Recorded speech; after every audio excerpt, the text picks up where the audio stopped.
Hello everyone, welcome back to the Band of Brothers podcast. I'm Elton, and as always, I'm joined by Andy. Hello. And stepping into the breach, we have Mr. Pete Hammond. Hiya.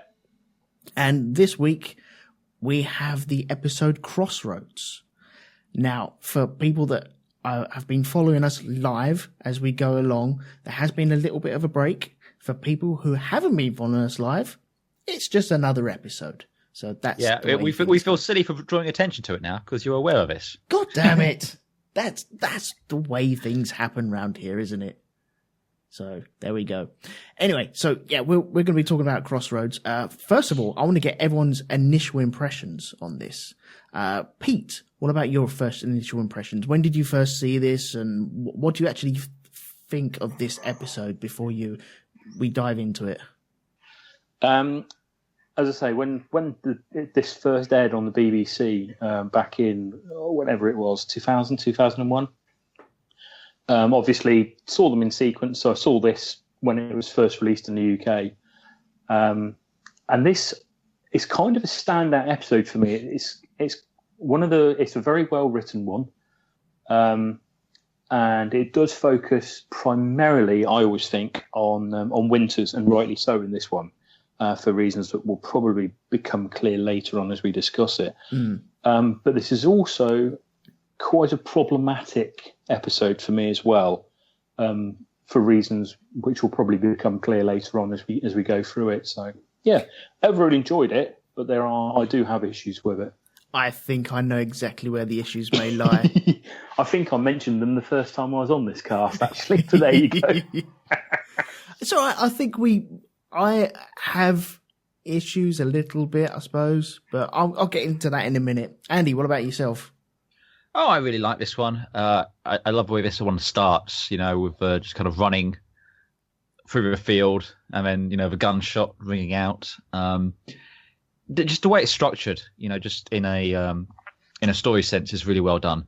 Winters is the focus here. And I think this is probably the second or third one which focused on Winters, and I think we get one more. But this is his crossroad. In the first time we see Winters, he's at Curie, kind of the reluctant leader, if you will.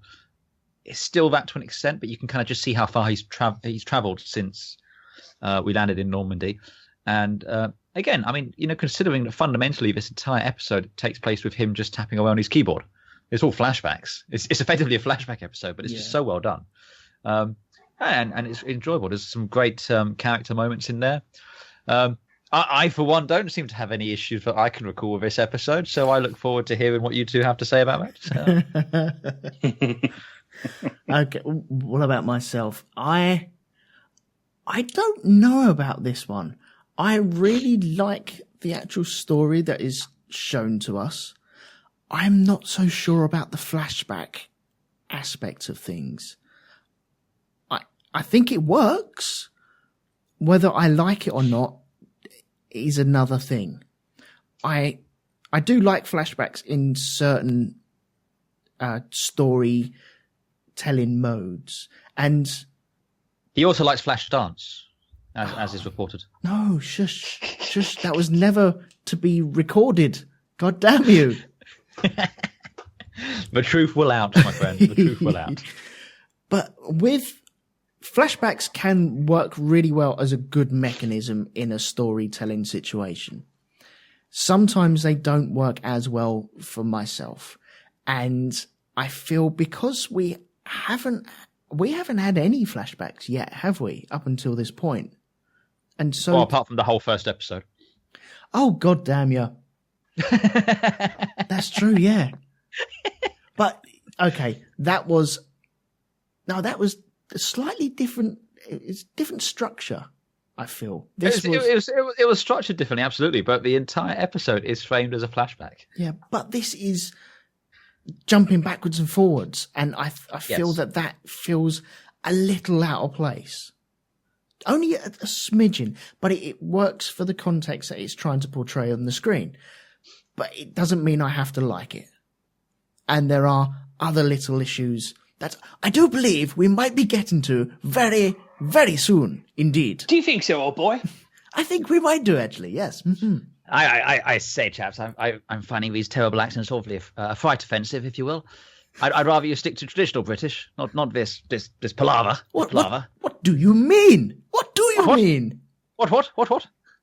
Anyway, should we might as well dive into it. It's going to turn into fucking Independence Day soon, isn't it? It's a message from the Yanks. Says they've got away to fight the aliens. Well, bravo, it's about bully time. Well, I'm glad we can count on the Yanks to kill the aliens, and now we can go do it too. Yes. Spot. Fucking F-16s in the background as well. No, I'll save that for another day.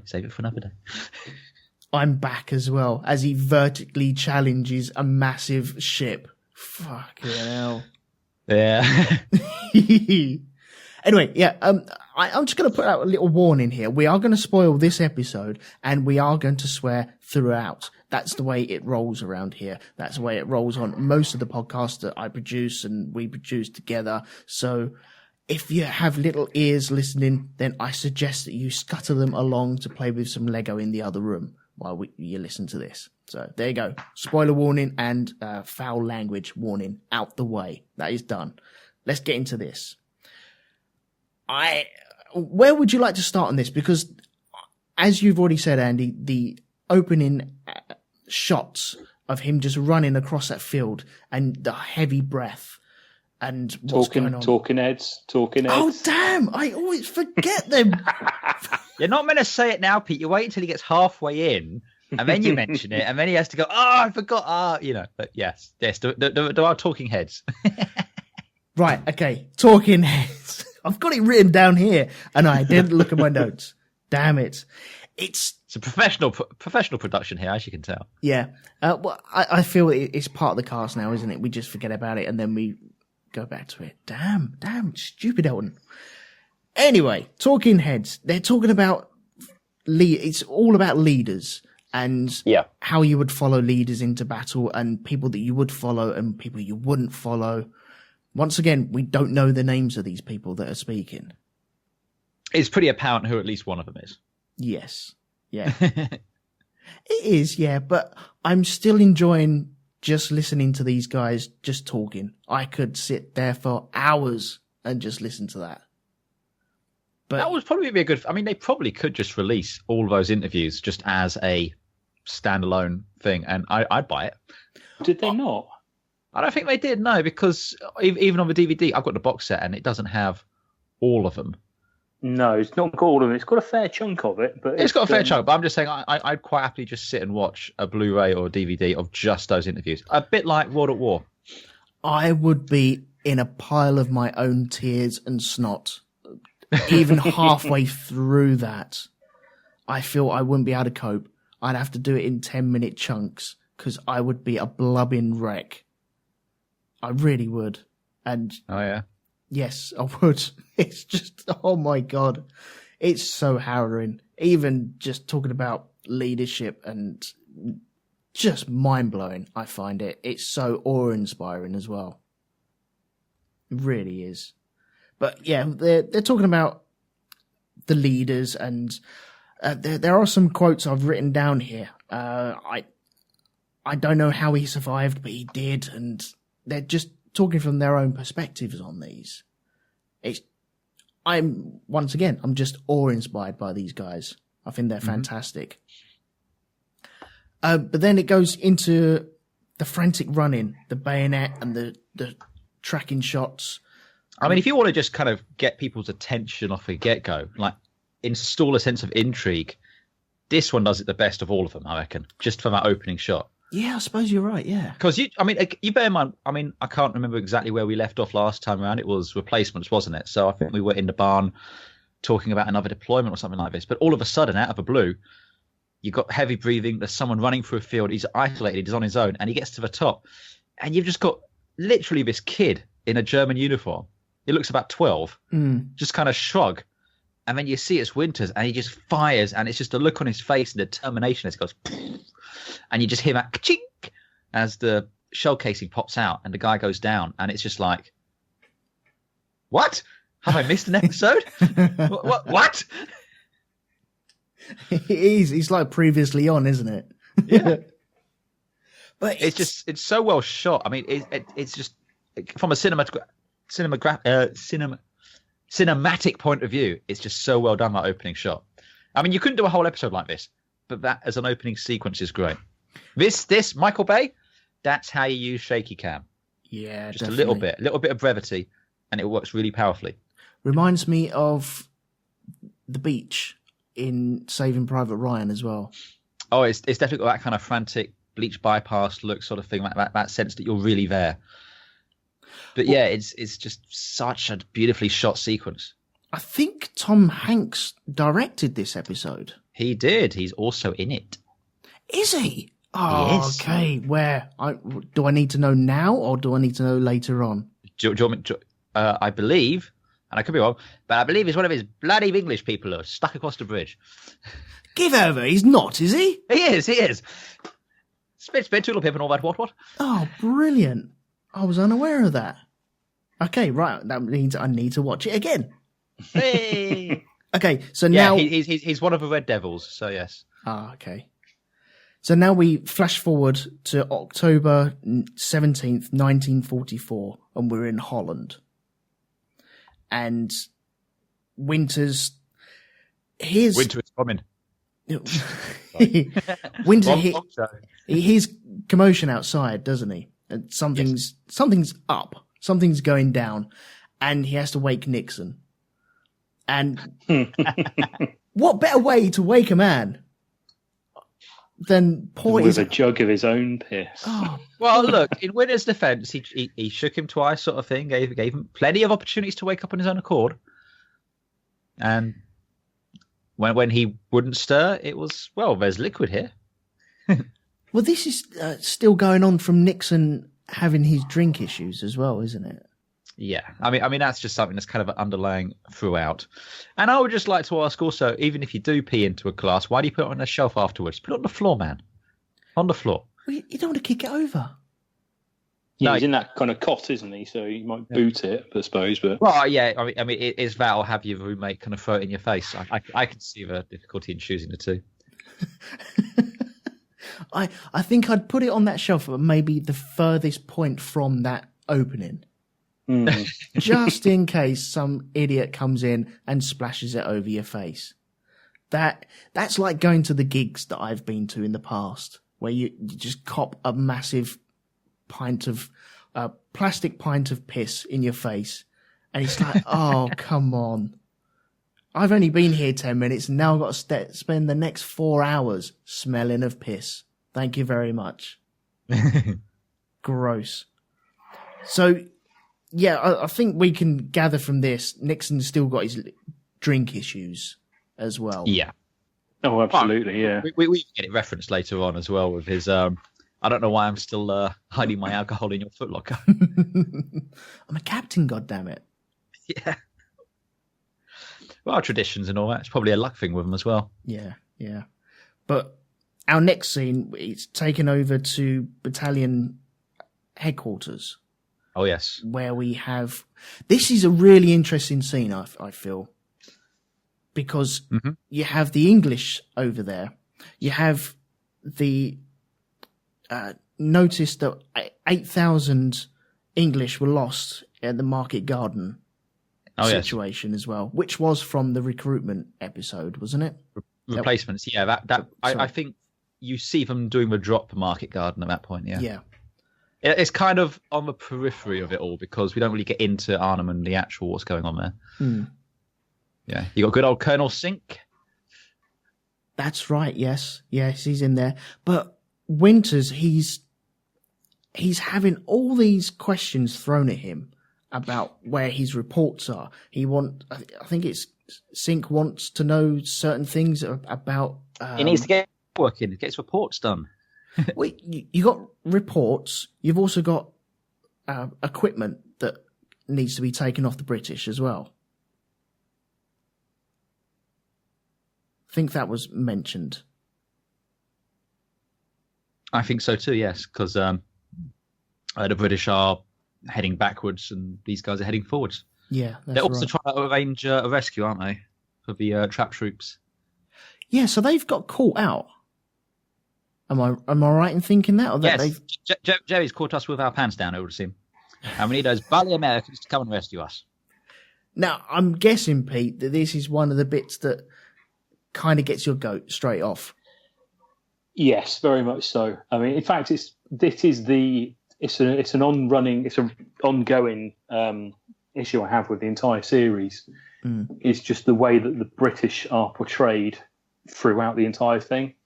I know why they're portrayed in such a way, because Stephen E. Ambrose, when he wrote the book for Band of Brothers, he interviewed like the chaps from Easy Company, and that's all he interviewed for that particular book. So he got their perspective.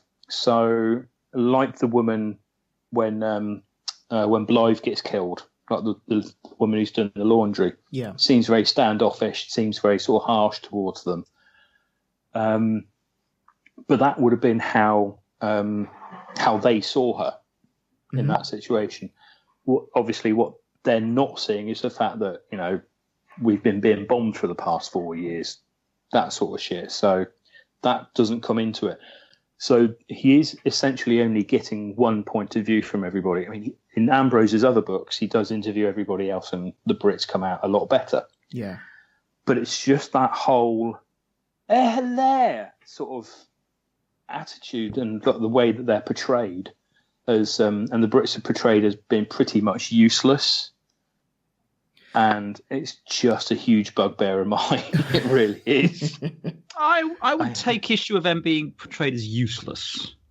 I don't think, certainly in this episode, I don't think they were portrayed as useless. But I mean, it's the whole. It's like when you turn up to recruitment. You know, what's that growing on your head? That's air. That's my hair. What are you breathing? I'm breathing air. Where do dragons live? They live in a lair. Put them all together, and what do you get? Hair, lair. It's that sort of portrayal of British soldiers that I really don't like. True, but again, devil's advocating here. Although the devil doesn't need an advocate, for he is the devil. It is the war through the eyes of Easy Company, and for good or for ill, this is presumably how they saw it. Because again, you've got to remember, a lot of these guys, this was the first time they'd even left their hometowns, let alone the country. And the only instances they are going to interact with Brits and stuff like that are instances like, you know, the Colonel. And again, I've watched a lot of war films, and you do get a lot of them talking like this. Well, that's it. I've met a lot of powers, and none of them talk like that. Well, yes, but your powers today aren't the ones from 1940 or 44. Pretty much. I mean, these are the guys that worked out you could kill a German soldier with his own helmet if you put your hands on it right. Flipping hell. What, because of the snap his neck? Literally, yeah. Because of the shape of the helmet? Because of the shape of the helmet at the back. If you got it right.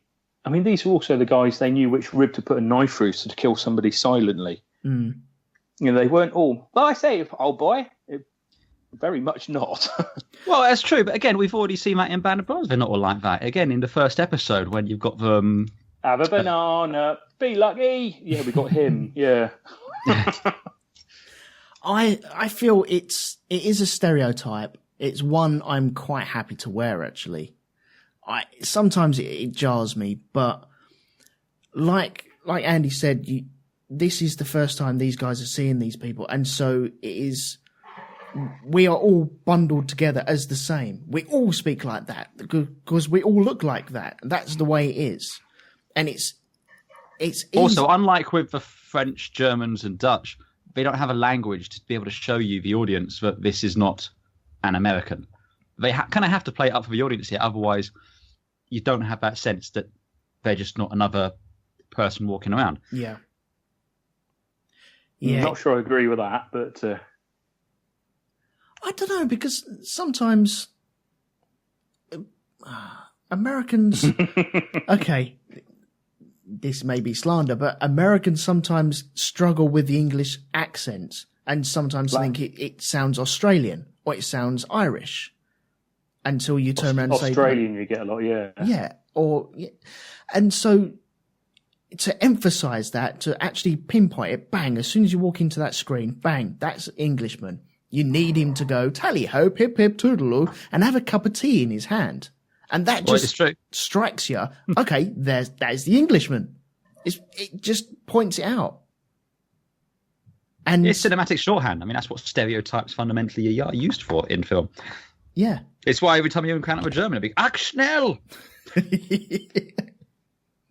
It's very true, though, isn't it?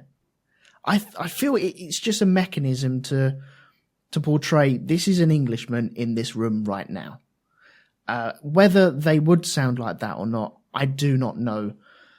I know of officers and the way that they come across, and some do sound like this. Not as bad as this, but it is there. And yeah, it's not accurate, but it's almost accurate for cinematography's sake.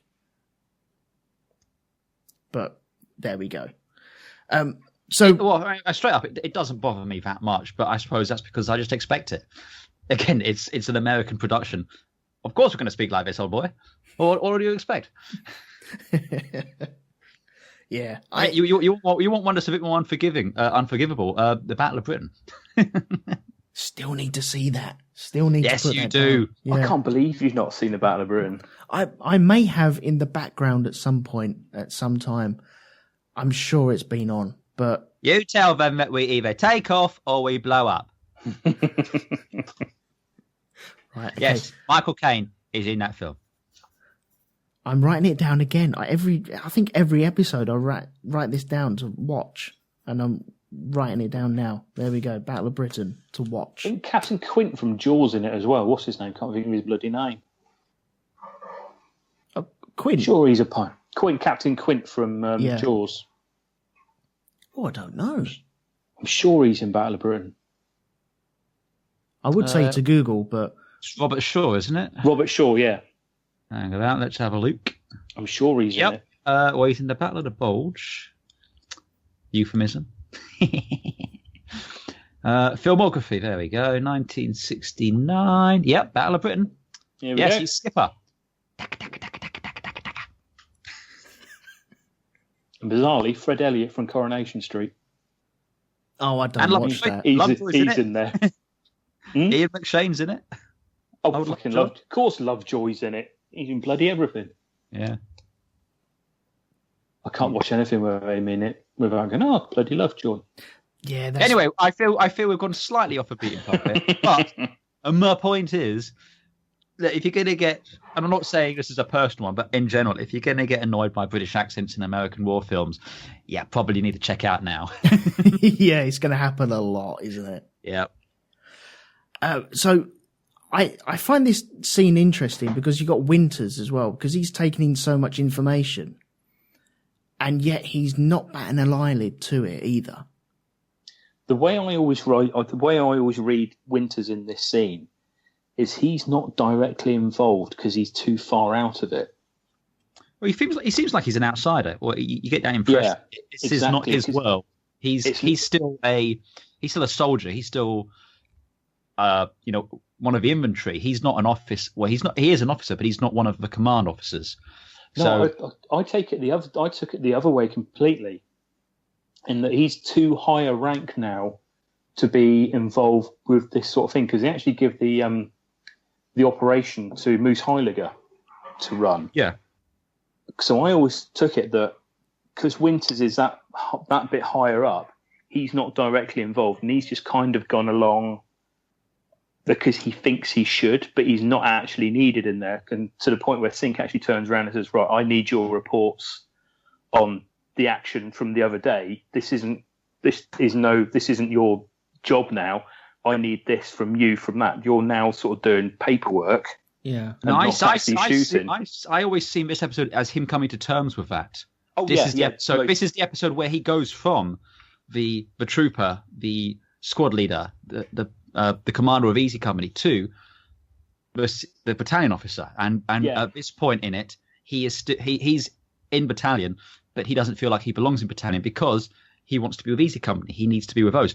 After he fires his weapon, and that's it. And we get that line, later on in this series. Spoiler alert, but we get a line later on, but he never fires his weapon again because this is the last time he is the commander of Easy Company.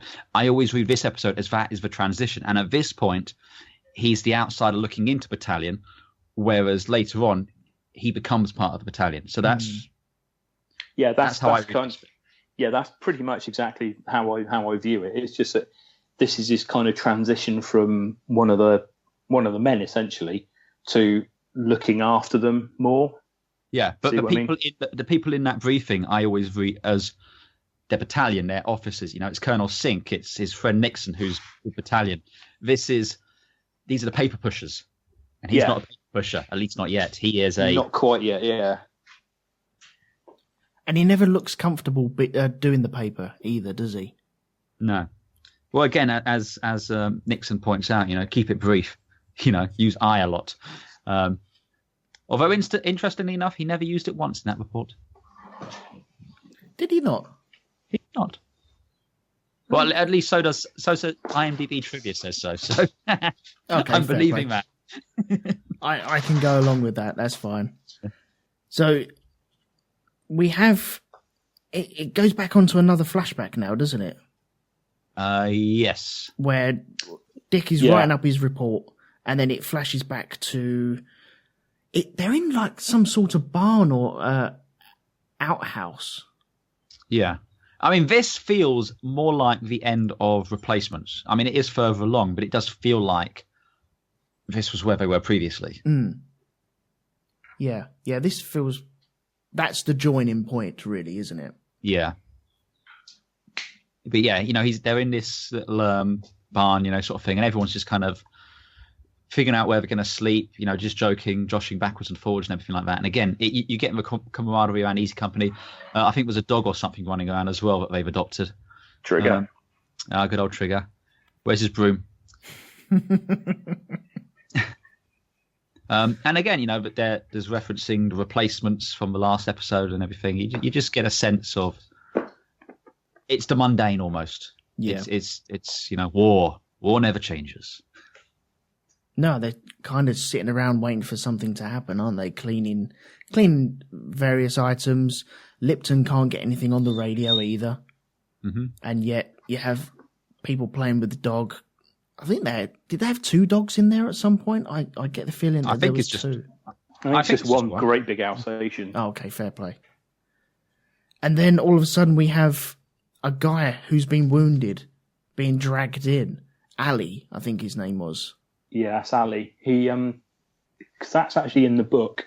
It's an action. They're actually going up over one of the dikes, and I think they actually come across a German patrol, which chucks a potato masher grenade at them, and it goes off. I think it didn't explode immediately. It's just sort of, and he just rolled over, and it exploded next to him. And of course, he was full of holes. But him and his mates then went down the other side of the dike and just chucking grenades after, in their wake. And I think they actually pretty much annihilated the entire patrol in the process. So would that have been around that Crossroads area then? Yes. Right, okay. Yeah. I think it's been a while since I've read the book, but I'm fairly certain it is actually that Crossroads that we come across later. Yeah, because then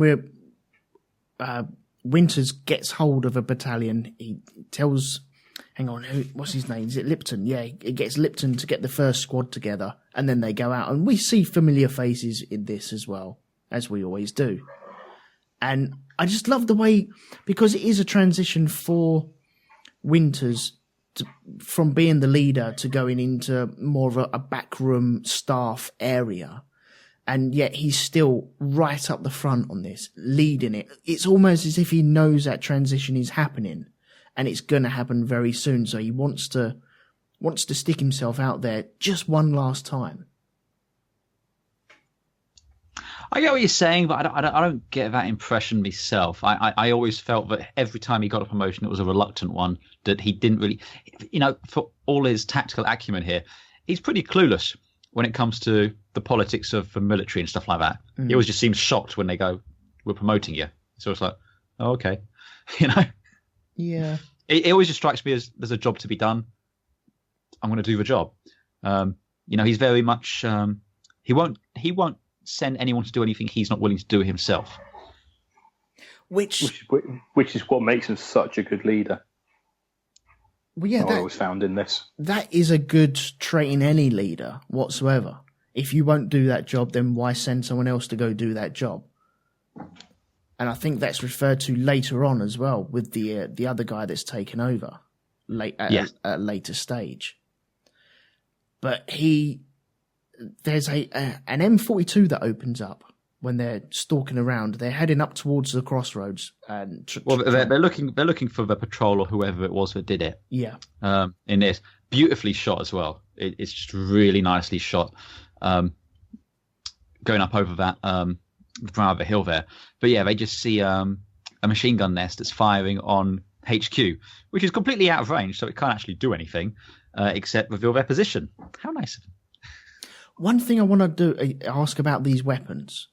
Now, they mentioned the M42. Mm-hmm. Is that what was called the buzzsaw? Or is that a different gun? Not sure. I mean, the MG42... I don't know if that was called the buzzsaw, because the MG42 on the German side, and the main American one was the Mardus, the Mark II. What was the one where they had to change the barrel out? They had about 5 seconds when they changed the barrel out. It's the one that they used for the smart gun in Aliens. That's an MG42. That's MG42, yeah. It is. I just had a look. It's called Hitler's buzzsaw. So, yes. Right, okay. Because what I've heard from... do you know much about these weapons? Are they still being used? The MG42? I'm not sure. They're still in service. Because it's widely recognised as the best machine gun that was ever made. Yeah. It's an incredible bit of kit. The only problem that they had was what would you call it? Oh, damn. The barrel used to get red hot. And so they had to actually change out the barrel. And that I think there was a 5-second gap when the gun wasn't firing. And that was when American and British forces were told to retaliate while they were changing the barrels out. Because that thing would get so bloody hot, they needed to change the barrel after changing magazines as well. It's a lovely bit of kit. It really is. Mm. And it gets its name from the buzzsaw because I don't know how many rounds it used to do in a minute, but it used to fire off a flipping lot. 1,200 rounds a minute. And, well, yeah, now you know why they had to change the barrel out every time. Mm. And they said it sounded like just a buzzsaw. You could hear it. If you heard it, you knew exactly what gun that was. They are a supreme bit of kit. They really are. And I think the Americans tried to follow suit with their own version as well, which I can't quite remember exactly what that one was called. M60. Is it the M60? Okay. Yeah, the M60 steals a lot of design cues from it, but it's not a derivative, it's a separate gun, but it stole some ideas and everything. Yeah. As you do. Why not? Yeah, why not? Yeah. Probably captured a few and then decided, do you know what? That's not a patent. That's not a patent. We'll have that. Thank you very much. Yeah. Screw them losers. What are you going to do about it? What are you going to do about it? Nothing, that's what. But we have Winters setting down the company and then... some nice use of hand signals there as well. Yeah, well, yeah, he goes off and tries to scout the area, doesn't he? I love these hand signals. I'd love to know these. They're on Wikipedia. You can find them all. Can you? Oh, excellent. Oh, yeah. I'm going to be... Right, okay, go on. Talk amongst yourselves. Next time you're at work sort of thing, you're trying to repair a lift, you start doing all these hand signals and gestures, and the guy's looking at you going, you what? Yeah, got a phone, mate. Hand signal. Hang on, if I'm typing just hand signals into Google... Oh, yeah, I think that's going to come up with something entirely different. Careful. Right. Oh, driving hand signals. No, I don't want driving hand signals. Military hand, and it's visual signalling. Here you go. Hang US on. Army hand and arm signals. I've got a list of gestures. I bet you have. People often use gestures during heated or tense arguments. Oh, yeah, I'm in the wrong one. There you go. Sent it to you. Nice one. That's the fella. That's the fella. Zombiehunters.org. Nice one. Well, you know, because obviously you don't want the zombies to hear what you're about to do to them. So. Okay. Right. Well, where we got up to? Because... well, we've just done some hand signals and we've just pulled Easy Company up over the hill down the other side while the Germans in their machine gun nest are tapping away, having fun, just wasting ammunition because they can't actually hit anything from where they are. Mm. And this is Winters not taking charge again, but just bossing it. He really does boss it, laying down who's going to be taking out who at what certain time as well. Yeah. It's really nice, you know, again, going from person to person, saying second from left, third from left, you know, and just kind of giving everyone a target. So when they open fire, they drop them all in one go. Yeah. But what's really nice is they kind of get ready, they open fire, and then as the machine guns and the BARs and all that are firing off sort of thing, you then cut to the typewriter. And I know it's a cliche now, but I think this was probably the first time it was really used, that whole kind of like the typewriter continuing the sound of the rounds going off, which was just, again... I think this is the best directed episode we've had to date, which is a testament to Tom Hanks. It's really well done. Right. Yeah, maybe I should watch it again. It's just something about the actual format of flashbacks that sometimes it really works, especially when he's got his piece of paper and he takes it out the typewriter and it's just full of words. And it's totally what Nixon wouldn't do. It's too well prepared for just a military report, really, isn't it? Yeah.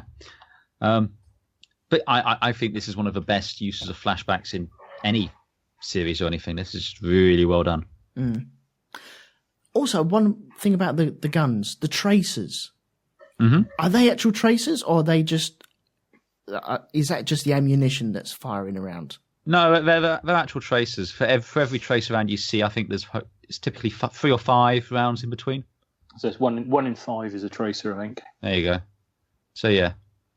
Right. Okay. I'm just unaware of how it actually works. Whether they would have had them back then.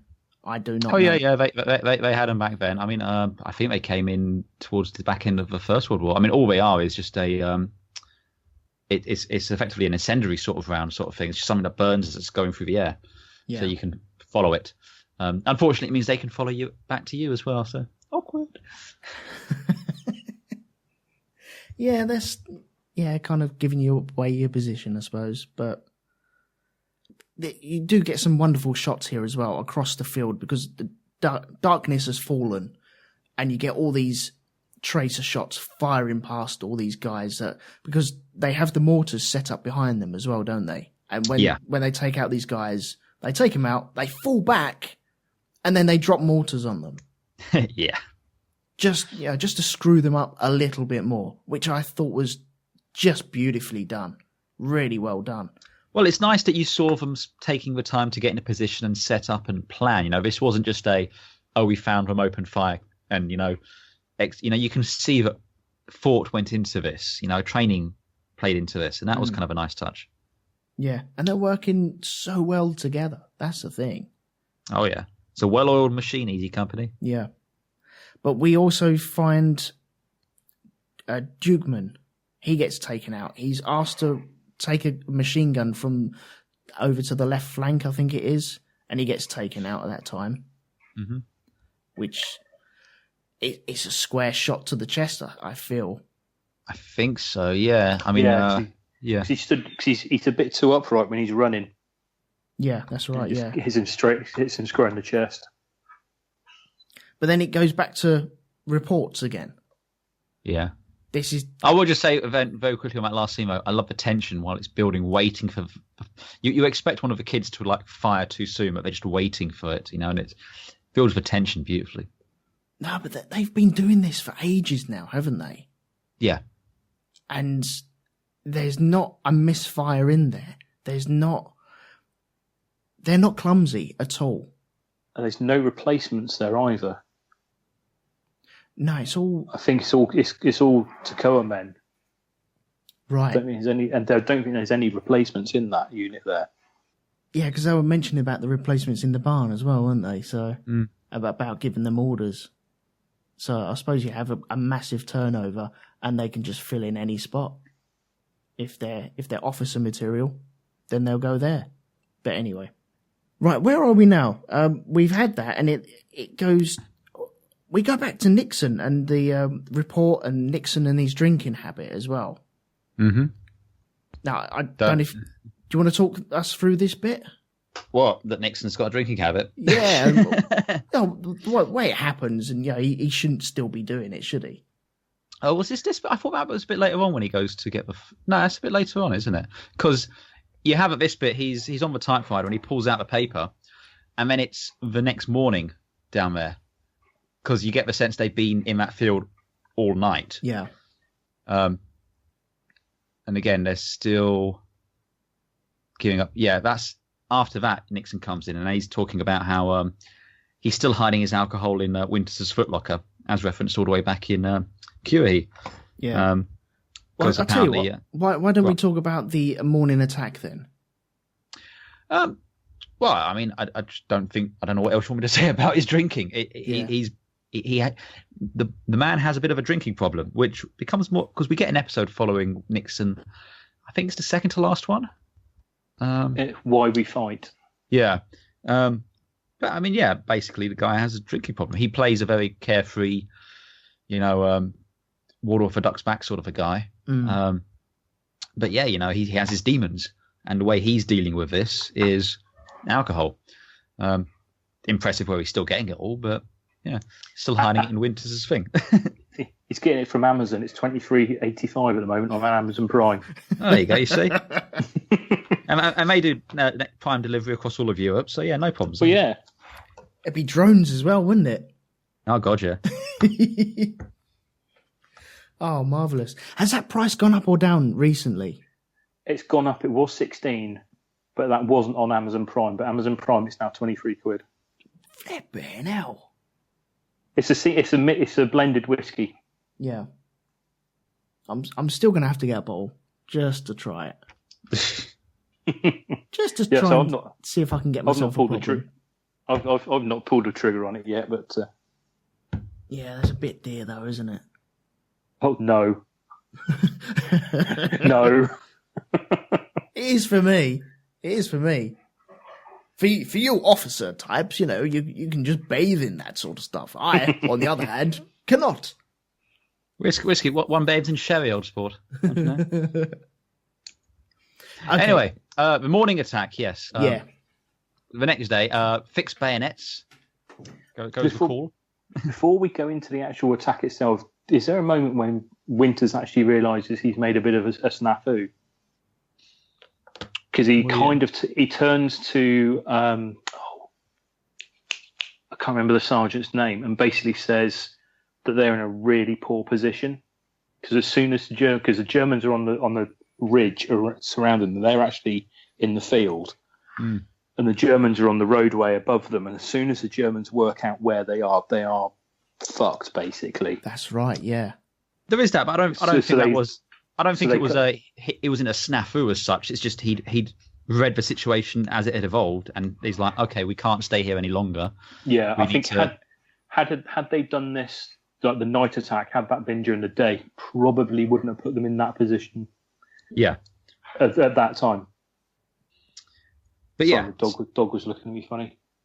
Oh, that's what that was. No. But you're going to have that sort of situation if you have a road going off to your right-hand flank. You've always got the possibility of someone coming over the other side of that hill. The way yes. That's basically what he said. I can't remember the name of the sergeant he's with. Higgins, was it? No, I can't think of the bloke's name. No, it's gone. But no, that's basically what he's realising as the day's starting to get lighter. It's just like, right, we have to move, because as soon as somebody sees us here, that's it. So we have to get a move on, which is when we get the original run with the smoke grenade. I just love how that whole sequence comes about, though. It's the, wait for the smoke and then run. And I don't know if it's a misfiring grenade or what, but he throws it and starts running, and the smoke doesn't appear. Oh, smoke grenades are like that. They're horrible. Yeah. You can never tell when they're actually going to go off. Yeah, but it's just the guy goes, wait for the signal, and meanwhile Winters is off on his own. It's just like he's disappeared over the horizon. Yeah. Oh fuck! He's a little black dot before it starts going red. No, there's the signal. Let's go. Yeah. I suppose. Do you reckon Winters meant that? Do you reckon it was meant to be, okay, give me like five lengths in front and then join me? I think it was more likely supposed to be maybe 1 or 2 lengths behind. Yeah. I mean, you kind of get the impression that the grenade was supposed to go initially, but it kind of misfires at that first bit. Yeah. And the guy goes to run, but then they say, wait a second. I think that's when he was expecting them to come. So yeah, I dare say if he got up there and he looked behind him and there was no one there, it would have been like, uh-oh. I also think, when he gets to the brow of that hill and you got that German kid just kind of shrugs, he was expecting all of Easy Company to be right behind him at that point, just not on his own. Yeah. And Hell of a shot from the hip, isn't he? Well, yeah, hip firing straight away. And it's not his only with a bayonet shot. on as well. With a bayonet, yeah. And N1's got a bit of a kick on it as well. But it's a great, the whole sequence of them running with the red smoke behind them. It's just awesome. But yeah, you got Winters in the lead, up over it, and again, this kid, he looks like he's 12. Looks like a kid I play rugby with. What was he doing? I think he was having a piss. Oh, fuck! But it's the way he just kind of look. It's the way he just looks and just smiles and shrugs. It's just like, what are you going to do? Yeah, maybe the first time that he's ever encountered an American, I suppose. Probably, yeah. And then, again, you've got Winters on his own taking on the entire company. Well, I think that's what caught them out, though, wasn't it? Because you just have this, all of a sudden, that kid has got an American just bearing over him. He's got the high ground straight away. That. Yeah, the good old high ground. It's the everyone defense. Yes. Over. I have the high ground. But he does, though, doesn't he? And he also, he shoots from the hip and takes that guy out, but then continues to shoot from the hip. And he takes another guy out because as you pan over, you've got herds of Germans in front of you. It's trouts in a barrel. It's literally, like I said, an entire company up against a hill, and he just starts shooting them, and it's just, they all just... Sorry, Karen. I said they just go down, and then they just start running away. I mean, I don't know if they were already kind of a beaten force at that point, taking cover, but they're just taking so unprepared, and the rest of Easy Company shows up, and then you've got the rest of the company coming down over the other side of the hill, and it's just it's a shooting gallery. I think at that point that all those Germans in that field, because they do actually mention that's a river crossing. Mm-hmm. So I think they're actually massing to go on to somewhere else. What, to maybe retreat further back? It's either retreat or to meet up with another unit and sort of cause mayhem elsewhere. But certainly the impression I always got with that bit is they're actually in a holding pattern waiting to go somewhere else. Because they didn't seem to be in a position to attack or defend, really, did they? No, as I say, I think that was a staging ground for bigger things. Right. Because I think they do actually mention that where the Germans start coming over the hill, that's actually a river crossing there. So whether it's a ferry or something, and they're just waiting to get on elsewhere. Because then Easy Company just mows them down as they come down the hill. Yeah. They are caught by surprise, though. Oh, completely and utterly, yeah. Caught out in the open. Yeah. And then the artillery starts to rain as well. So this is Allied artillery first off, isn't it? Yes. And then at some point it swaps over where the Germans have that crossing zeroed in so they can, yes, just in case they have to fall back.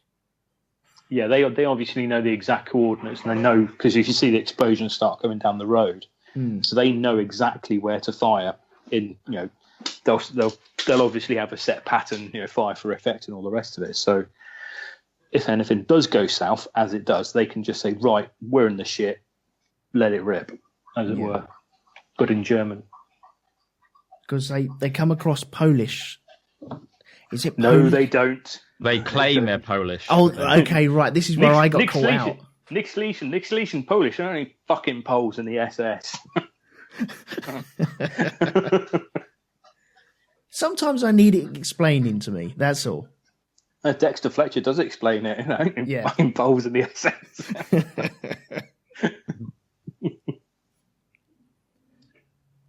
So you have that situation. Boyle, I think it is, takes a hit as well from the German artillery. Yeah, he goes up to spot foil of shot, gets caught up by the German artillery at that point. Yeah. But then, of course, sorry. Oh, go on, mate, go on. I was going to say, then you also have the fantastically uttered line, "They got me." What would you say if you got hit, though? Balls. Oh, for fuck's sake. Yeah. I think it'd be something nice to go, I stand corrected. Apparently they can hit the broadside of a barn at 10 paces.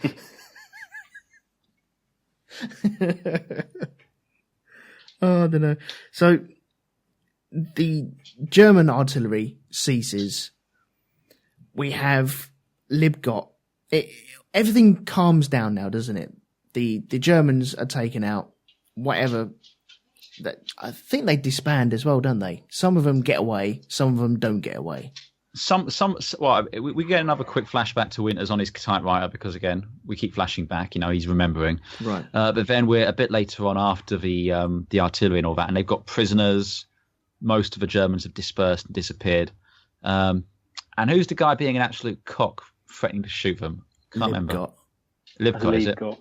Yeah. Mind you, could give him a pass. He's Jewish and they're SS. Fair enough.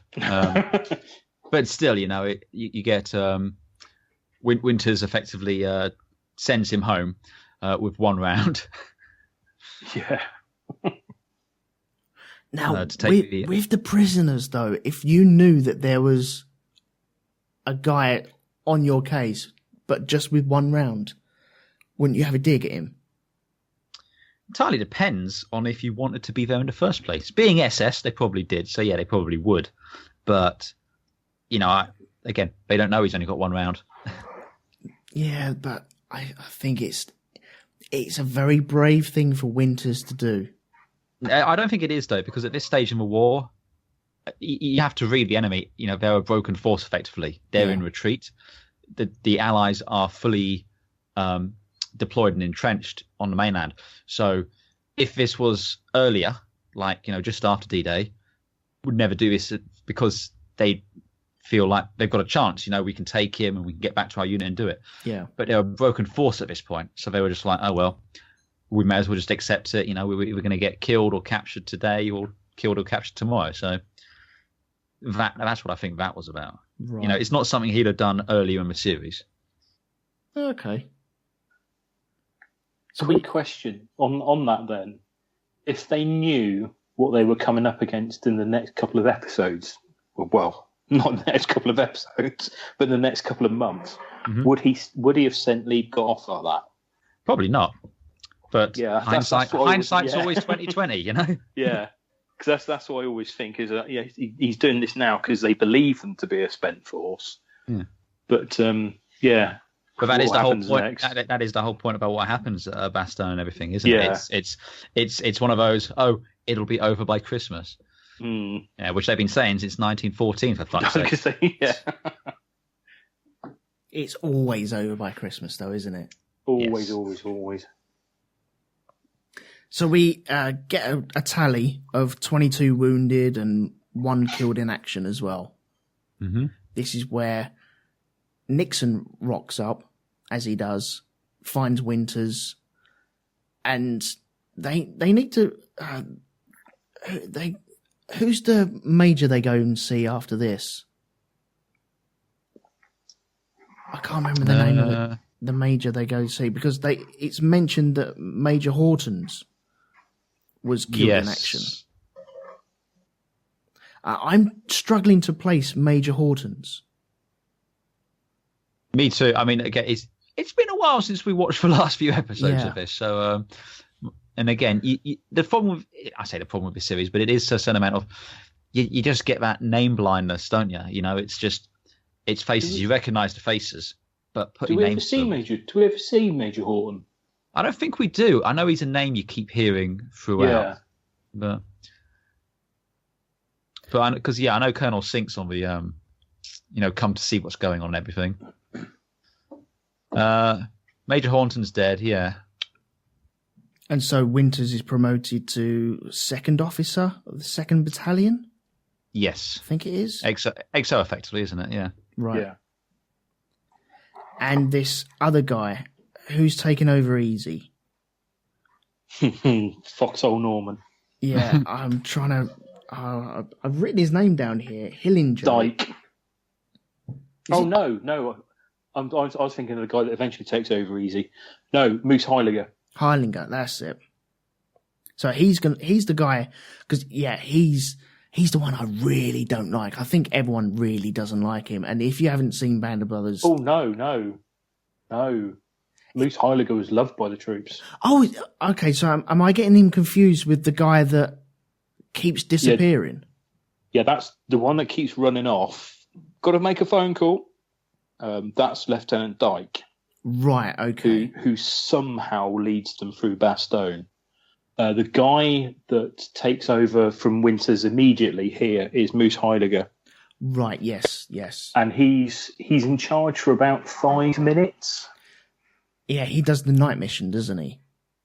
Yeah, so he does the rescue, but then he gets invalided out because he's accidentally shot by a sentry. Yeah. On the railway lines. On the railway lines, yeah. That's right, yes. And he does survive it because he is one of the talking heads. I don't think he's come up yet, but he's certainly in that last episode when they do sort of, not the making of, but, he's in that quite a bit. Yeah, there's a lot of talking heads in the last episode, isn't there? Yeah, so he's definitely there, but no, he did survive the war.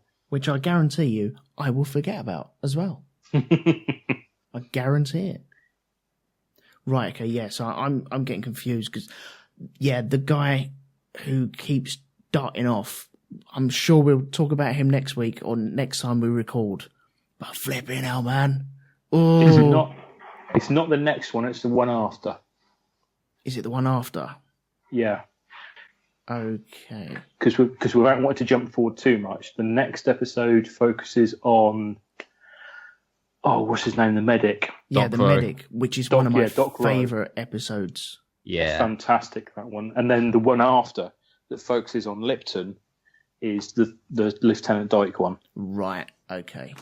Yeah, because Lipton's taking all the weight, really, isn't he? Yeah, he's basically running easy. Yeah. Whilst Dyke fucks off. Okay, so Winters has moved up then. Moose, yes. Is it Moose? His nickname has taken over from Winters. Yeah, he's now running Easy Company. Okay, and then we have this Operation Pegasus, where they need to get over to a river, get the Red Berets. No, if you're going to be talking about the Red Berets, the Red Devils, I think you should do it in the appropriate accent. But okay, what was the idea of this mission? Because I'm scratching at why they went over there. I know that they're cornered over there, weren't they? I believe it was called Operation We Have to Save Their Asses. Yeah, basically where Operation Market Garden went spectacularly wrong. Had it worked, war would have been over by Christmas. It really was that sort of big. But because it went so badly wrong, it was essentially Market Garden was to take all the bridges over the Rhine, which is where the film Bridge Too Far and all that sort of stuff is. But it went very, very badly wrong. And as I say, British forces lost 8,000 troops. So they basically wanted to get, because they were essentially the paras, to put it in parlance of Band of Brothers, they were the equivalent of Easy Company. They wanted to get as many of those guys back and their equipment back as possible. Now, of course, that involved going over rivers where they hadn't captured the bridges. Yeah. So it was a really dangerous operation because they tried to capture these bridges, had failed, so they're now stuck on the wrong side of the river, completely surrounded. So they've now got to get back, but not use the bridges because obviously they're now either blown up or really heavily defended. Mm. So why didn't they just fashion canoes out of the woods around them? Surely the British can do that. Oh, well, don't you know? That's what they did. It's just the canoes were all on the other side of a river. It's damn nasty business. But fortunately, those Yanks came along and helped us get them across the river. It's damn decent chaps, all of them. God bless them. Why, if there was more chaps like that, this war would be over by Christmas. It's like I always say to Ben Affleck when he's over here, winning World War II in his Spitfire. It's just like, if we had more Yanks like you, we'd win this war. It'd be over by Christmas. It's damn patriotic chaps, all of them. God bless them. Mark Spitfire. We're not going on that one now. I'm never doing Pearl Harbor. Never. Oh, fucking hell. No, but Tora maybe, but not Pearl Harbor. No, not Pearl Harbor. No, never. Never. So, this has got some of my favourite scenes in this, especially when the Easy Company gets over to the river, because Moose seems to be in complete control as well. He's just really adopted that position really well. But when the Red Berets, it's just the way that they're talking about, oh, good to see you, chaps. Lovely. I'm so glad you made it over the river. It's fucking Never brilliant. thought to be so bloody pleased to see a bloody Yank. It's true. You wouldn't have some tea on your bow any chance, would you? Could murder a cup of Darjeeling. Well, you know what the Americans do with tea, bastards. They put the milk in first, don't they? No, they dump it in the fucking river and then bloody go independent. That was some years back, surely. Well, yes, it was all a frightful misunderstanding. It was just down to some tax returns. But we worked it all out in the end, and I have to say, given recent events, probably for the best. We can take it back any time we want. It's fine. Just give the tea back. Don't dump it in the river. Yeah, that's true. So anyway, yes, God bless the Yanks and tally ho, pip pip all I'd want. God bless the king. I love this scene where I think it's Moose asks, so where are the rest of you? And they go, here we are. And they all just step out. They've been watching them on that beach all that time. Wait, no, you've been watching us all of this time? Yes, we have. Yes, we have. and they don't say, come on then. They say, Lester, square! Well, of course, because if you say flash and fun, you're going to be mistaken for a bloody Yank. Get shot. We don't want that. Well, no, God, no, there's no subtlety to that whatsoever. That's obvious. Any Jerry could figure that one out. But no, if you say Lester, and then you have to say square because you might have to say something else. It's like, Lester, who? Well, they can't say Lester. They say Leicester. Yeah. Leicester? No, that's incorrect. Let's take one for the team. But anyway, yeah, that's one of my favourite things where they just step out. They just emerge from the woods. Yeah, we could have killed you. Yeah, could have killed them at any point whatsoever. You were totally surrounded, and yet you were here to rescue us. Yes, quite right. God bless those chaps, every one of them. And yeah, the English bashing spirals out of control here a little bit, I feel, because the Americans do rescue the English, the Red Berets. And then it's all hurrahs and drinks and stuff like that, isn't it? And then, Currahy! Hurrah! All that malarkey. Brings a tear to one's eye, doesn't it? But the interesting thing is, Winters, he's hearing that though, isn't he? He's not actually there. You can tell that he's pining to be there and be part of that. Pining for the fjord? But this is what I like about his character, because he is pining to be there. When he heard about this Operation Pegasus, he was almost telling them what to do. And Nixon was like, no, look, Moose has got this. It's fine. Yeah. Which reminds me of something we forgot to mention. He has a minion now. Yeah. Keep an eye out for any bacon sandwiches. Yes. Oh, that's right. Hang on. His name is Selinsky. Yeah, Selinsky. Yes, He crops up later on as well. Oh, does he? Is he still his minion? Yeah. I believe a technical term is adjunct. When people get made up and promoted, they really don't have any say in it, do they? You can turn it down. Right. But I think in times of war, it's not the done thing. Because the majority of the time when Winters is getting promoted, it's because somebody else has got killed. Certainly in the case of Major Horton. And it's kind of there's a vacuum to be filled, and he's clearly the best man for the job. Well, I say clearly the best man for the job. He's the best man, but I would always argue that he's better utilised elsewhere. Out in the field. He's not a desk jockey. And never was. He's a leader of men. He's a leader and a really good tactician as well, though. Yeah. So you don't really, as is highlighted in the Bastogne ones, you don't really have that many combat leaders with that sort of level of experience. And they take him away from the front line because they see him as really valuable. But it could be argued that his real place of value is actually on the front lines. Yeah. With his men as well. With the men who respect him and who he respects. Yeah. Because that's the problem you come up with Dyke later, is there's no respect in either direction. No, well, that is hinted at as well, isn't it? What do they call Dyke? Foxhole Norman. Yeah, I think that's... That's even before they get to Bastogne. That's before they get out of training. Is that Garnier that says that as well? Because Garnier comes back at this point as well, doesn't he? Yeah. He snuck out of the hospital to come back to Easy. What wound did he have at that point? I can't remember. Did he get shot in the leg? I think so. It's been a while since we recorded the last episode. Because you don't actually see it on screen. It's one of these that happens off screen. Mm-hmm. I might have got shot in the arse. It seems to be an Easy Company thing. Who got the four bullet? The bullet that made the 4 holes. That's Buck. That's Buck Compton. Yeah, that's Buck. Yeah. Yeah, who we meet up with again later on, with a bit of PTSD, it would seem. Yes, just a bit. And then Popeye Wynn is also, he got shot in the arse on D-Day.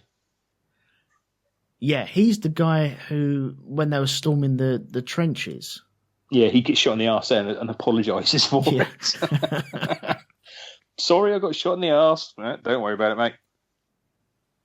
So, yeah, I think Garnier gets shrapnel or shot in the arse or leg because he's not in it for a while. But then he, as you say, he gets out of the hospital. Yeah, and makes his way back. One thing we have just missed though, with Moose getting shot. Yes, because you have Moose getting shot, but this is sorry. I've just read it up. He was actually injured in a motorcycle accident. Right. Yes.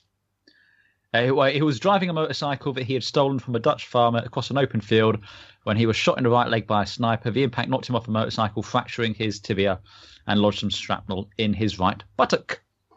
So we were all right. So we were all right. Yes. It was a motorcycle accident. He was shot, and it was in the arse. And it was in the arse. Oh, bloody hell. That's some sniper shot as well. Yes. So anyway, that was definitely not shown because I would have remembered that. Yes. And I imagine there would have been duck whistles and all sorts in that. Comic relief. The old Swally flute. Yeah, one thing we did forget to mention was Moose getting shot. He's just taken... we hadn't gotten to that bit yet. Have we not got to that part yet? We've not. We were still mocking the British. That's right. Okay, so should we get to that part then? What, mocking the British? Yes, I'm always up for some of that. Oh wait, we're moving on from now, are we? Oh God. Bad show, Severed. If one must.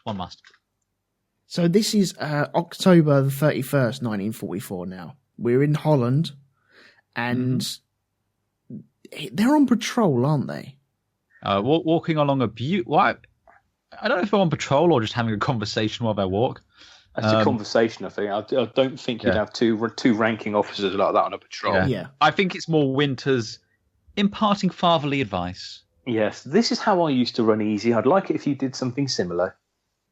Just try not to get shot. Oh, bollocks.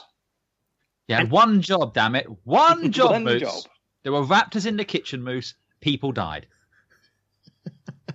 This is blue on blue as well, isn't it? Oh, Yeah. yes. Some Remember, 11-year-old boy. Friendly fire isn't. That's correct. Very, very correct. But what I like about this is we have the medic, and he's having a go at all the other people around him because they haven't recorded or remembered how much morphine they've given to him. You meant to put the tabs from the morphine souchettes on the collar so they know how many he's had. Yeah. And they hadn't done that. No, they just panic and just fill him full of morphine. Yeah. And I love Doc Crow. He's one of my favourite characters, but it's just the way he goes. You're trying to kill him, damn it! Yeah, exactly. It's a good job he's a big man. Yeah. You're grown men, you ought to know. That's it. Yeah, you're grown men. Yeah. That's right. I And love that. Yeah. Unlike these kids. Well, yeah, essentially. so this would be another replacement, I'm assuming. The guy that It was a replacement for a replacement, I think. But yeah. The sentry that shot him. Yeah. Yeah. Yeah, I mean, is that great bit when Winters is there going, get a medic, and he's just standing there, mouth agape, and he says, "Go get a medic!" I'm sorry. I think that's what I'd be saying, though. I say that if I spill tea. What, you shout for a medic, do you? Yes, Medic! yes. Man down. If it's really hot. It's not always that hot. It's normally just me being fucking clumsy. I think I've scalded my hand. So this moves Moose out of the way then, doesn't it? Yes, he's in a field hospital for quite some time. Yeah. He does. Am I right in thinking he comes back, though? I don't think he sees active service again. Right. Because he's quite nastily shot up. I mean, when you actually, I might be putting 2 and 2 together and getting 5, but when he's a talking head at the end of the show, he is a big bloke. He's about 6'6", white hair, but he talks a little bit like that. Yeah, it says here he didn't actually get discharged from the hospital until 1947. So yeah, he was really, really badly shot up. Mm. Went into horticulture afterwards. Why not, indeed? I wouldn't. It's fucking awful business. That's why I got out. Okay, so Moose has moved on. Then this is Dyke that's taken over. Lieutenant Dyke, isn't it? Lieutenant Norman Dyke. We skip forward to December. Yep. Should be over by now. It should be, yes. It should be done by now, yeah. And Winters, he's been told to go to Paris. Oh, yes. Yeah, have a day off, for God's sake, man. Well, he's been working to the bone as well, hasn't he? He just hasn't stopped. Which they actually reflect in the filming of this episode. Because, when he's back in his hotel room and he has a bath, that's the first bath or shower he'd had in the entirety of the duration of filming. Ah, okay. Ooh, so nice when he gets into it's a bit like Han Solo takes a really good punch. Damian Lewis takes a really good bath, and it's just the way that he sinks in, because you can just see it on his face. This is the first bit of relaxation. I've been running around. I've had everybody shouting at me. I've been hiding in holes, muddy puddles and whatever in Bovington for the past God knows how long. I'm actually allowed a nice hot bath, and they filmed it for that. I think it's a lovely touch. I mean, the whole sequence when he gets to Paris is kind of nice. You really get the sense that he feels like a fish out of water here as well. You know, there's a war going on, but here we are, and there's people laughing, drinking, relaxing, and it just bumping into him. You can feel how I mean he's being bumped into, but you can feel how uncomfortable he's feeling there. And we also get that bit when he's on the metro and he sees the kid, and all he can see in the kid is the German kid from the opening of the episode as well. Yeah, and they did really well in getting that kid, the French kid to look like the SS trooper as well, because they do look kind of similar. That's true. Yeah. Yeah. I don't think it was the same actor, but you know, you could have done that. No. And yeah. That would have been cheap, though. I feel. Yeah, that would have took you out of it. That would have been way too cheap, and no, that's not what this is about. This is about similar, reminding you of that sort of situation. Yeah, and it's similar enough that you just kind of, you know, again, you can see why he's seeing that kid in there in the face, and again, it's just really nicely shot with the lights flashing as it's going along, and then him just kind of staring off into the distance when the train's reached the end of the station. Yeah, and he's just like, you know, you can see that it's affected him. You know, he hasn't allowed it to show, but it's showing there. Yeah. Can I ask about that bath scene? Because I don't take baths. I'm a shower guy. I don't do the baths. And yet, when I saw him slipping into that bath, I sat there going, oh. It was almost as if I was not getting in the bath with him, but getting into a bath as well. I could feel how nice that felt.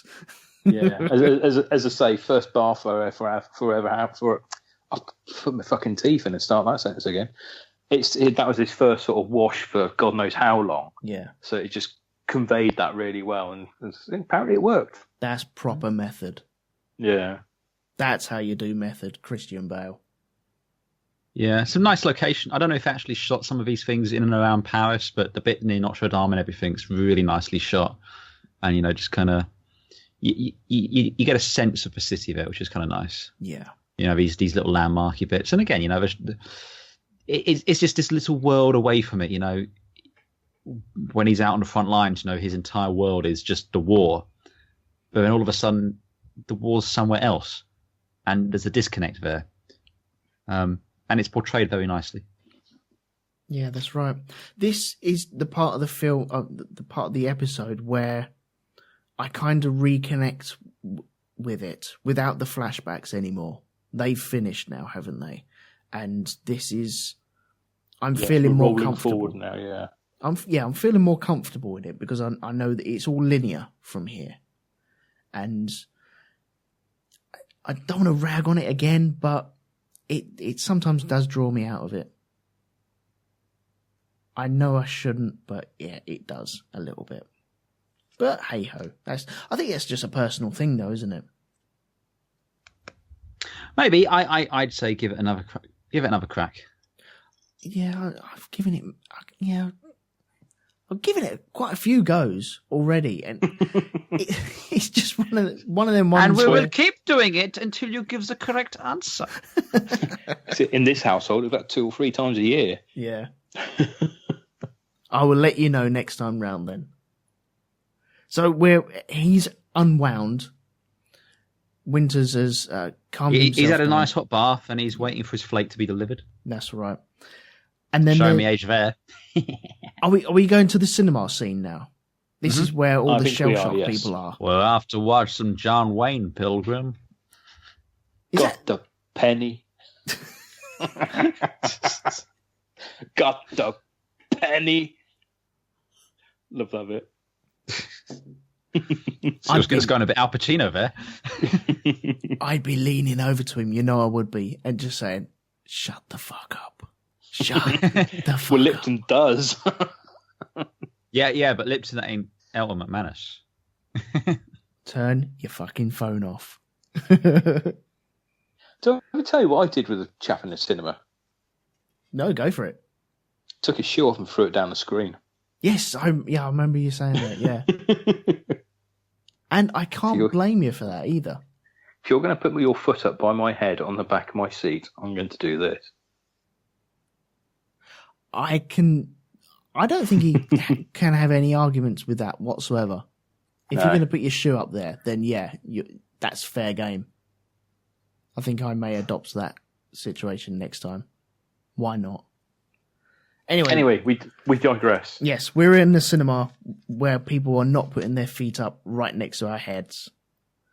And we can see everyone seems to be in a daze. Buck's in a daze. Definitely. We have Winters trying to get through to Buck as well, and Buck's just... Well, we're not there yet because they're doing the film, and you've got what's the guy doing me really bad impressions? Can't remember his name. Anyway, Mr. Gotterpenny pissing everyone off because he's that cunt.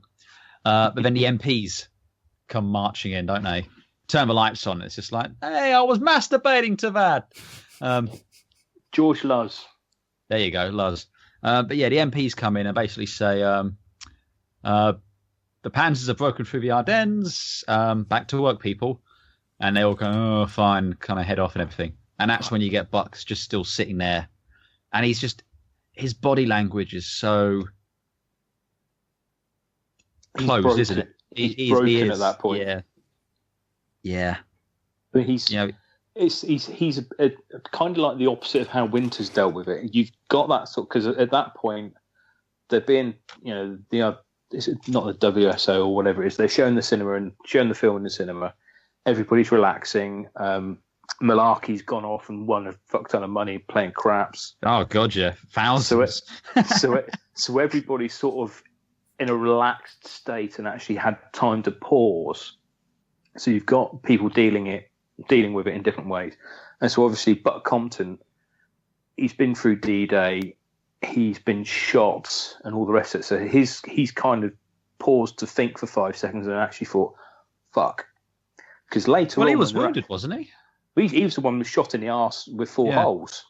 So he's actually had time to sort of stop and think for 5 minutes, and just, I think it kind of hits him. But once he's back in combat, he's Johnny on the spot again. Especially when you see scenes in Bastogne, he's an effective combat leader again. So once his mind is occupied, he's there and he's on it. Yeah. But with this sort of respite where, right, sit down, have a cup of cocoa, do whatever, and it's just kind of, the wave just hits him of, fucking hell, what the hell am I doing here? Yeah, he's the kind of character that doesn't need to stop. He just needs to plow on. Yeah. And as soon as you take stock of what is going on around you and what has happened to you, and I'd imagine you would think how many close calls you've had and how different things could have been if you'd just done that differently, or what happens if I'd done that, or what happens if I'd gone over there. Or how many people have I killed? Yeah, and that's the other thing as well. It's not so much, not even, well, obviously it's part of it. Never mind how many times could I have died, how many times have I been shot. It's how many people have I killed? Mm. And some people, yeah, exactly. And that will hit certain people different ways. So obviously, if you can take your mind off it, like Malarkey does, or George Luz when he's taking a piss out of the film, or however. But I think Buck Compton at that point is just kind of, oh fuck. Mm. So all the passes are revoked now, aren't they? Yep. Yes, it's all hands to the pumps. Fuckers. Utter fuckers. But then they go outside and you can see the very, very wisps of snow starting to fall. Mm. And you know that just spells bad news. Oh yeah, winter is here. The Starks have been warning us. It's finally come, hasn't it? And you're not often, Jon Snow. Even just watching that, the very first flakes falling, and they're tiny little flakes. They're just whispers, but you know exactly what is around the corner. And you think, oh, fucking God. Because they're all stood around like flame pits as well, aren't they? Yeah. Well, and they got no winter clothing, do they? That's after they've actually gone out to Bastogne, because where they are, they're not actually in Bastogne. Yeah, they're actually the trucks, transported. Aren't they? Yeah, they're transported there. Because you've got that the replacement with the socks, and they're all kind of taking a piss and ribbing on him and nicking his cigarettes and all the rest of it. But when they actually get to Bastogne, to the crossroads, it kind of hits that actually we've not been provided for. Mm-hmm. At which point Dyke appears. Hello, we've got no. Hi everybody. Bye everybody. And all he's worried about is fucking Colonel Strayer at Lieutenant Colonel Dobie's wedding, and you're just like, no, you've got men with no ammunition or fucking winter socks, mate. You've got bigger fish to fry. You're in charge of these people, and we've got fuck all. Isn't he? He's told to go get a winter coat, though, isn't he? And he's like, okay, bye-bye, yoink, and he's gone. Yeah, and he's off again. Mm. There's like a cloud in the shape of his body where he was, and as soon as it said, it's like, doing, gone. Thank you very much. My excuse to leave this vicinity is here. And then I think it's pretty much at that point when the reason why they've all been bussed out to there suddenly hits, when you have the columns of the wounded coming from Bastogne. Oh, man. Yeah. And it's just like, right, okay, give me your ammunition, give me your grenades. Give me all your shit. give me whatever you can, mate, because I'm going to need it. You won't need it. We need it now. They are broken, though, aren't they? Yeah. Oh, yeah. Yeah, you get the sense at this point and go, oh, shit. So who are these guys that are walking back towards the opposite direction where Easy Company is going to be heading towards? That's the US infantry that were marching through Belgium. And that's the front line, is it? And that's the front line. And basically, Hitler's last-ditch attempt at fucking things up, he just threw everything into the Barjac forest at Bastogne. Battle of the Bulge, isn't it? Yeah. Mm-hmm. So, and he threw absolutely everything at it. Right. You had Panzer divisions, you had Stukas, you had the whole shebang. He basically had a mini blitzkrieg in Belgium. Wow. And it caught everybody off, just completely caught everybody cold. You're in the run-up to Christmas, you're advancing across Europe. As we've said before, the Germans are a spent force. We're not expecting anything to come, but oh, holy shit. Mm. And he really did. This was the last German offensive of the war. Yeah. Right. And we get a celebrity cameo as well. Yeah, I've always at the time you don't sort of realise who it is, but certainly looking at it now, you're just like, oh yeah. Although it wasn't a celebrity cameo at this point because he was a legitimate extra. Yeah. Wait, you know who we're talking about, Elton? Oh yeah, I do. Yeah. As soon as he popped up, it's like when I think I said this to Pete a little while ago. It's like when you saw what's his name turn up in Saving Private Ryan. Nathan Fillion. Yeah, Nathan Fillion. And the first 100 times I've seen that, I've never noticed him there, and then this time I did. And then when Rice rocks up, you just think. Before then, I've just thought, it's just another guy just dealing out ammunition because they need ammunition. But go on, Andy. I'll let you let everyone else know who this is. Oh, tis Jimmy Fallon of US talk show fame, I believe. Which is the one he does? It's he does the lip sync battles.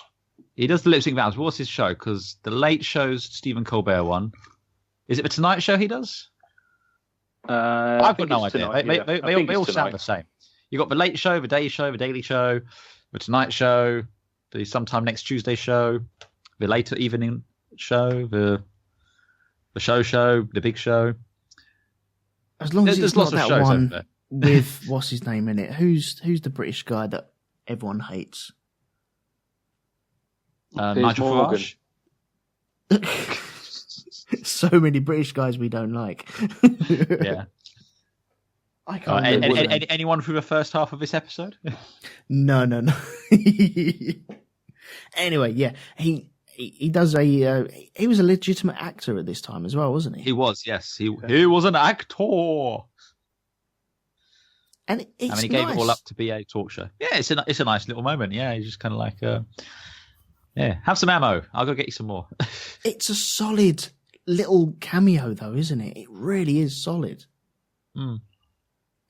So he rocks up, he has ammo, and they just pretty much pick the meat off a monkey like piranhas do. Yeah. As piranhas are wont to, yeah. Yes. If you dip a monkey into water, then piranhas will strip them bare. So, yeah. You heard it here first, folks. The piranhas pop along, nick all the ammunition, and certain other people are asking for other little things. He's seeing if he's going to get other little bits as well. But it's food as well that they're after, and water. They've got nothing at this point. They've got no proper winter clothing. They're low on food, low on ammunition, and then they're going off into one of the biggest battles. It was supposed to be over by now. I think some of the men, when they were interviewed after, obviously for the talking head bits, I think some of them were actually saying we were down to 1 round per person. Shit. And you're going into that. Of course, no one knew they were going into that then, though, did they? Hindsight being 20/20 as always. Yeah. I think you do get a fair idea that when you're faced with a column of injured men coming back from a war zone going, yeah, they've got tanks and Stukas, mate. No, but that was the point. When they were on the trucks on the way out, they're all joking, joshing and all that. That's just like, here we go again, It's a bloody parade or something, but it's only then when they see the wound they go, oh, shit. Yeah, I see what you mean now, yeah. Yeah. And Winters, I can't remember who he says this to, but he drops a lovely line about paratroopers. We're supposed to be surrounded. We're supposed to be surrounded, yeah. It says that to Jimmy Fallon. Oh, he does it say it to him? Right, okay. You're going to be surrounded, yeah, with paratroopers. We're meant to be. Yeah, that's such a beautiful, delicious line. It really is. And it just sums up everything that you know what is going to be coming towards them. It's terrifying and exciting at the same time, just from a viewing point. If I was there, I'd be shitting my pants. Absolutely shitting my pants. I would have dug a hole and tried to hide in it by this point. Sod it. Shoot myself in the foot. I don't know. I'm not of the mindset of that. These are heroes that are going into this. Utter heroes. And that's it. We see them walking off into the darkness. And there is a battle raging towards the horizon, shall we say. And then we close, and we have a little bit of writing. I think it's Easy Company moved into the woods near Bastogne without any artillery or air support. It was short on food, ammunition, and lacked winter clothing. And that's it. Yep. And we'll be there for a couple of episodes. Yeah, I'm trying to think of when Judge Dredd comes back into it, because he's amazing. It's not. Is it around this area? Yes, it's towards the end of the second one in the Barjack. Right. Okay. I'm looking forward to that. He's amazing. He is awesome. It's Spears, isn't it? Yeah. Ronald Spears. Yeah. He's the guy that when former comrades of his phone him up and say, right, we're organising a reunion, he'll go, okay, for what? Who are you? And he said, I fought with you in the war, and he's the one who will say, which war? Because he went back. I think he did Korea. I think he did Vietnam as well. He did. He served in Korea, and then he was. Didn't he run Spandau Prison? Yeah, he was in Spandau Prison. Him, yeah. But yeah, Spandau Prison. Prison. In the war. Yeah. Okay, I'm gonna have to Google that. Spandau Prison. He's seriously badass, that guy. Yeah, as we say, he was he'd been an excellent Judge Dredd. Definitely. Well, just Judge Spears, it's just fucking badass as it was. Yeah. We have a little bit of feedback for this episode as well. Yes, we're sorry we've taken so long to get to it. We hadn't forgotten. No, definitely not. Right, okay, the first piece I have to read to you guys is from Doreen Kelly. And she says, for Crossroads, Winters writing his reports really works well as a framing device. In a lesser series, it might not have worked. All the pauses for him to think about how he was going to word the next parts were just right. The scenes where they are watching the movie were heartbreaking, especially when Winters tries to talk to Buck. We are paratroopers, Lieutenant. We're supposed to be surrounded. Bye for now, Doreen. There we go. And do we have another one on the Facebook group? Of course we do. You know we do. You told me to read it. What are you trying to do? Give the impression that this is all spontaneous? Trying to segue. Madness, sir. Yes, we have one from Philip, and I'm going to horribly mangle this pronunciation, but it's got weird umlauts over a letter, and I don't know how you say those, so I'm just going to say it's Sternstrom, and assume that that's correct. And if it's not, I do apologise. I blame Elton.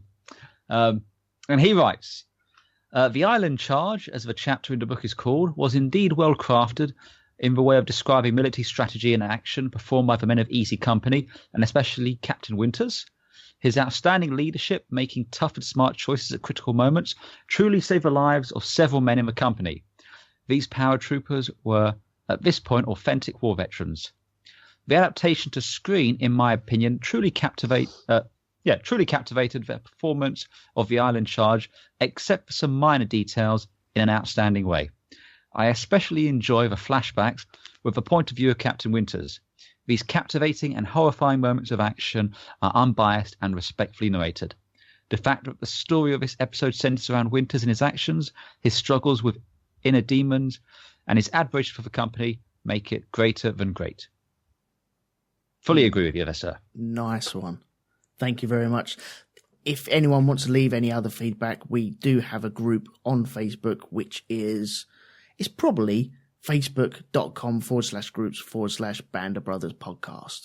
I'm assuming that would be it anyway. If not, you'll probably find it. Yeah, search for that. You'll be able to find it anyway. I do have one other email here as well. So if you guys don't mind me murdering another email, I'll go ahead. Okay. Everyone knows that I'm crap at doing this, but we shall continue anyway. This is from Amanda Burns. She's from Alabama in USA. We're stretching out to the USA. Way! We've just battered them about their English accents. And they're actually writing to us. Anyway, she says, I don't think anyone's going to be writing after this episode. No, maybe not, but there you go. Hello. Every year, at the beginning of June, I watch Band of Brothers as a way to remember and honour the soldiers and the events that took place on D-Day. I'm a college student at the University of Alabama, a bit far from where you are. Yes, indeed. And I just wanted to send you an email to let you know that I'm thoroughly enjoying the podcast. I, like Andy mentioned in one of the first episodes, watch Band of Brothers 2 or 3 times a year. It's a remarkable show. Every time I watch it, I become engrossed in the characters' lives and their stories. The cinematic shots are fantastic. I'm currently reading We Who Are Alive and Remain. It's all right. I'm going to read that title again. We Who Are Alive and Remain. Untold Stories from the Band of Brothers by Marcus Brotherton. It has been a great read so far. It includes stories from more minor characters in the show like Shifty Powers, Frank Perconte, Buck Tyler, and many others. If you haven't already, I definitely recommend reading it. Anyway, your discussions have been wonderful and insightful. I can't wait for the next episode. Episode 5, Crossroads, is one of my favourite episodes. So I'm excited to hear your thoughts. Hope to listen soon. Love from Alabama, USA, Amanda Burns. Sent from my iPhone. There we go. Thank you, Amanda. And if I could just say, go Bama, roll Tide. Oh, yes. I've seen Crimson Tide. Nice one. Thank you. I'm going to have to order this book now, aren't I? Probably, yeah. Yeah. Okay.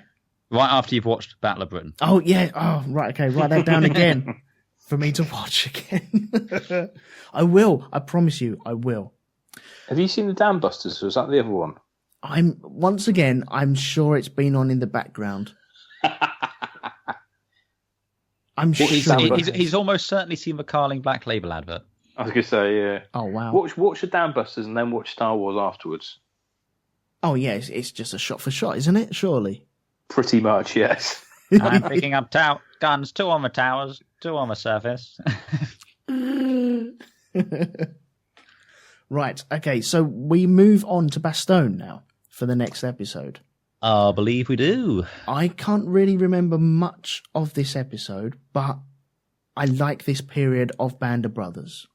This is the Dock Row episode, isn't it? This is Dock Row, yeah. Yeah, I remember this episode. This is a. It's gonna get you. It's gonna get you in the feels. Yeah, this one's gonna tickle your balls, isn't it? It's this one, and because this one's just called Bastogne, isn't it? Yes. Yeah, the next one is Bastogne, and then it's the breaking point. And then there's the breaking point, which is Lipton. Yeah, I think the breaking point is the standout of the entire season for me, I think. But no, Bastogne's really good, very, very good. And it kind of highlights as well just how difficult things were as a medic in that situation. Well, yeah, because it is from his point of view, isn't it? And so you pretty much the whole thing, yeah. So you do get the medic shouted from one area and then instantly from another area as well. And it is just a portrayal of how can one man just cover this amount of distance and keep everyone alive. Yeah. As his mate in the foxhole says, no medical training. Just, you're a medic. Okay. Yeah, that's the way it goes, isn't it?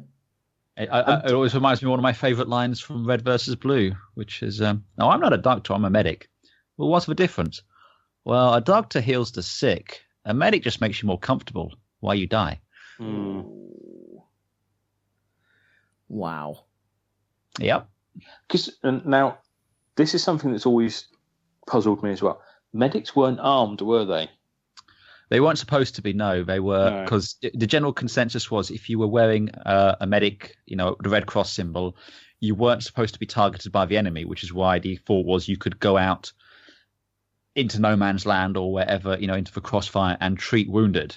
You were also supposed to treat any wounded you came across. I mean, you could treat yours first, but you were supposed to, you're kind of bound by the Hippocratic Oath sort of thing, it's... yeah. You do that. So yeah, you often got a lot of conscientious objectors would go in as medics if they still wanted to serve, just didn't want to fight. Well, I don't want to say didn't want to fight, didn't have to fire weapons, but still, and that makes it even more terrifying if you ask me. Yeah, without anything to just rely on, really, is it? Although he does get to keep both his hands in his pockets in his jacket when it's cold. Mm-hmm. So he doesn't have to carry a gun. Yep. Yeah, he's not going to freeze to the gun. So he's got that going. He's got that going for him, which is nice. That means he can just cool his body down quicker with his cold hands.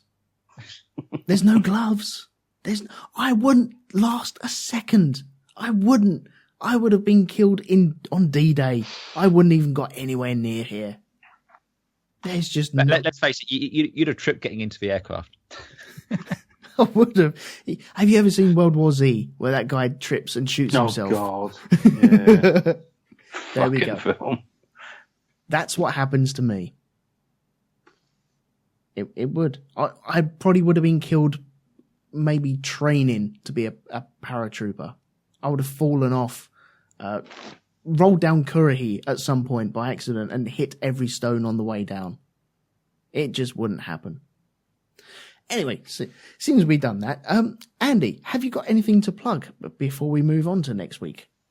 You can also catch me on Space Dock Jury, which is at spacedockjury.com, and on iTunes and on Facebook and everything, where myself, Mr. Lee Medcalf, and the Right Reverend Peter Organ discuss all manner of spaceship stuff, and we have intelligent, informed debates about the merits of various forms of interstellar transport.